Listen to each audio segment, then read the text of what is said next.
அதிர்ச்சியா இருக்கு. முதல்ல முதல்ல அவருடைய குடும்பத்தாருக்கு என்னுடைய ஆழ்ந்த அனுதாபங்கள்.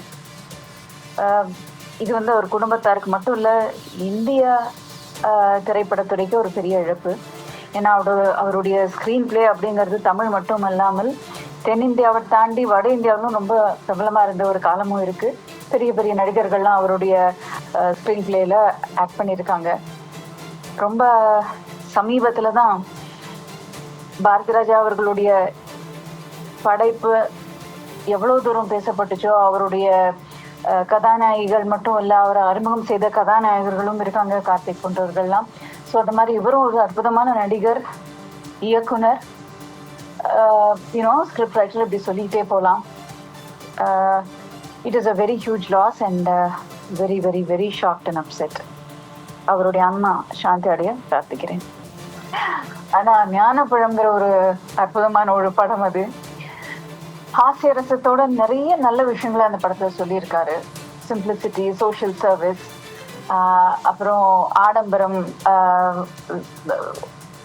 அதாவது நிறைய விஷயங்கள் வெளியில all that glitters is not gold அப்படிங்கிற விஷயத்த வந்து ரொம்ப அழகா அந்த படத்துல சொல்லியிருக்காரு. அந்த மாதிரி நம்ம ஒரு விஷயத்த எதிர்பார்த்து போவோம், சிறிது வெறும் சிரிப்புக்கு நினைப்போம், ஆனால் அதுக்கு பின்னாடி ஒரு கருத்து இருக்கும். அந்த மாதிரி விஷயங்கள்லாம் இவர் படத்துல நிறைய இருக்கும். நான் முன்னால சொன்ன மாதிரி பாரதிராஜா அவர்களுடைய படைப்பாளிகளில் இவரும் ஒரு அற்புதமான ஒரு படைப்பாளி. அவர்கிட்டேருந்து வந்த ஒரு another wonderful டைரக்டர். அவர்கிட்ட நிறைய மனோபாலா, மணிவண்ணன் போன்ற அற்புதமான இயக்குனர்கள் இருந்திருக்காங்க. அவங்க எல்லாமும் இன்னைக்கு இல்லைன்னு ரொம்ப ரொம்ப வருத்தமா இருக்கு.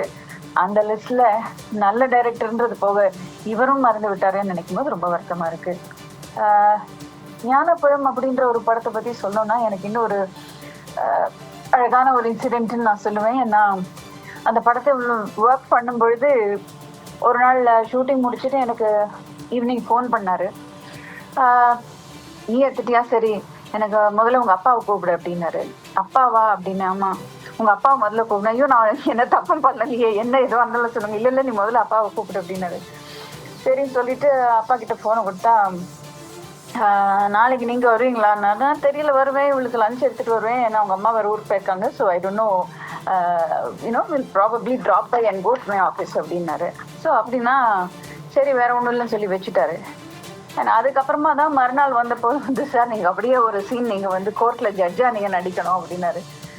எனக்கு ஒன்றும் புரியல, என்னது? ஐயோ, அப்பாலாம் நடிக்க மாட்டார். இல்லை டேடி நீங்கள் கிளம்புங்க, நான் அப்பாவை கிளப்பி விட்டுருக்கேன். இல்லை நீ சும்மா நான் உங்ககிட்ட பேசவே இல்லை, இது எனக்கும் அவருக்குமான அண்டர்ஸ்டாண்டிங். நீங்கள் அப்படியே ஒரு நிமிஷம் உட்காந்துட்டேன், நீங்கள் 10 நிமிஷம் வேலை தான் அப்படின்னு சொல்லிட்டு ஷார்ட் எடுத்தாரு. ரொம்ப இன்ட்ரெஸ்டிங்காக இருந்துச்சு. இட்ஸ் ஸோ ஹேப்பன் தட் அப்பாவோடது எல்லாமே ஃபர்ஸ்ட் டேக் ஓகே. அன்னைக்குன்னு பார்த்து எனக்கு யூஸ்வலாக ஃபர்ஸ்ட் டேக் மிஞ்சி போனால் செகண்ட் டேக் போகிறேன். நான் அன்னைக்குன்னு பார்த்து 3 டேக் வாங்கிட்டேன்.